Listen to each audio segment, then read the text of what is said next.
Sisi ni kamati ya kudumu ya Bunge ya Elimu, Utamaduni na Michezo. Ni kamati ya Bunge ambayo inasimamia serikali kwa upande wa sekta zilizoko chini ya Wizara ya Elimu, Sayansi na Teknolojia na zile zilizopo chini ya Wizara ya Habari, Utamaduni, Sanaa na Michezo.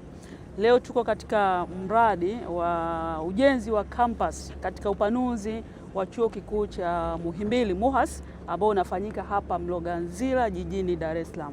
Na katika ziara yetu tumetembelea majengo mbalimbali, majengo ambayo ni pamoja na majengo ya utawala, majengo ya theater za ufundishaji, lecture theaters, maabara, maeneo mbalimbali ya kufundishia na kujifunzia katika kutengeneza hiyo kampasi mpya ambayo itakuwa inaongeza wigo wa ufundishaji wa madaktari katika nchi yetu.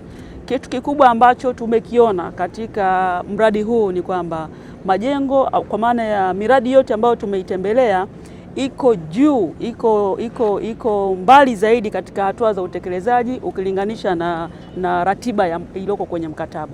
Maeneo mengi tumeona ujenzi uko mbele kwa asilimia zaidi ya 10 kuliko ule mkataba unavyosema. Mkataba unasema ujenzi unatakiwa tunavyozungumza sasa labda uwe kwenye asilimia 60-65, lakini tunakuta wenzetu wameshakwenda asilimia 70 mpaka 80. Kwa hili ni jambo ambalo kwa kweli Chuo Kikuu cha Udaktari hapa Muhimbili wanapaswa kupigiwa mfano, na kwa kweli tumewaomba wenzetu watupe mbinu walizotumia ili tunapokutana na wengine ambao miradi yao iko nyuma tuweze tuwashauri namna ya kupiga hatua katika miradi yao. Mradi huu unaenda kuleta tija kubwa kwa taifa, unaleta tija kubwa kwa sababu sasa udahili wa wanafunzi utaongezeka, lakini maeneo ya kujifunzia pia yataongezeka.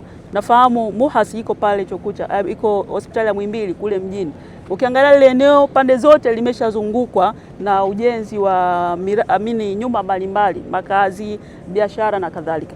Lakini MUHAS hapa eneo hili ni kubwa. Nimeambiwa kuna hekari hapa takriban 1000 au zaidi. Jambo ambalo hata upanuzi wa chuo hiki hata kwa matumizi ya baadaye itakuwa ni jambo jema sana. Ukizingatia nchi yetu idadi ya watu inakuwa kila siku.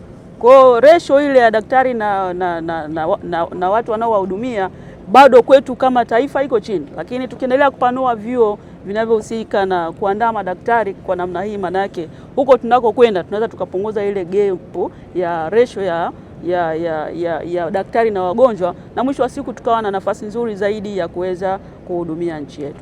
Mwisho nimshukuru sana Dr. Samia Suluhu Hassan, Rais wa Jamhuri ya Muungano wa Tanzania.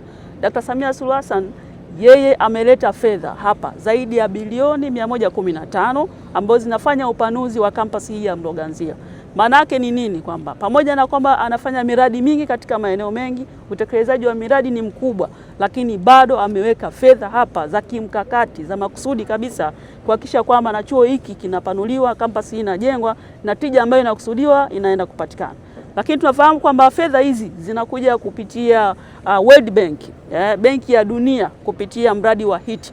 Maana yake ni kwamba Dr. Samia Suluhu Hassan amekuwa balozi mzuri kimataifa, kimahusiano. Katika mahusiano hayo ndio sababu tunapata fedha nyingi za nje na zinatuwezesha kujenga miradi mikubwa kwa muda mfupi. Niendelee kumpongeza na kumshukuru sana Dr. Samia Suluhu Hassan. Nimpongeze Mheshimiwa Waziri Adolf Mkenda kwa usimamizi mzuri, mkubwa, madhubuti katika miradi yote ya vyuo vikuu ambayo tumetembelea. Kwa kweli tuna amani, japokuwa hapa Muhimbili tuna amani kubwa zaidi. Baada ya kusema niwashukuru sana wote waliosimamia mradi huu, uongozi wa Chuo Kikuu cha Muhimbili, watumishi wote. Tunachokiona kwao ni uadilifu na uzalendo kwa nchi yao. Tunaamini wakiendeleza hivi na wengine wakajifunza, basi Tanzania itakwenda kule ambako tunatarajia iende. Asanteni sana.